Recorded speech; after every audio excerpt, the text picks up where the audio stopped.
Guys. Good news ito sa mga property investors ngayong 2024. Bakit nga ba good news itong sasabihin ko sa inyo? Kasi merong subway na ginagawa dito sa loob ng Metro Manila. Perfect timing na mag-invest ngayong taon, 2024, sa real estate, mapa-condominium man o bahay. Pero syempre, sa condominium ka muna bumili.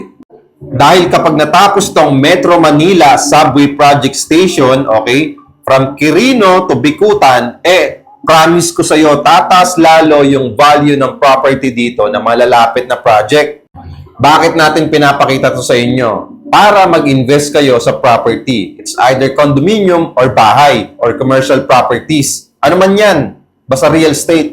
Bukod sa lalong tataas ang property value or market ng real estate dito sa loob ng Metro Manila, mas lalong tataas yung occupancy rental rates, okay, dito sa loob ng Metro Manila. Kasi nga, accessible na yung mga properties na pwedeng upahan ng mga tao.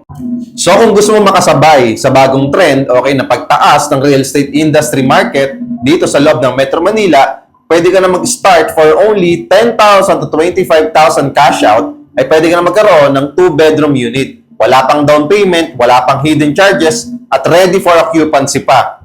Malapit sa mall, harap ng MRT4, meron pang MRT10 station na gagawin sa malapit at meron pang Metro Manila Subway Project Station. Ortigas Extension Pasig lang ito.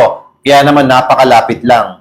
So kung gusto mo makasabay ngayong taong 2024, bago mag-open itong Metro Manila Subway Project Stations, just follow me, message me at pwede ka na mag-invest sa property condominium this year 2024 kaya wag ka na magpapahuli.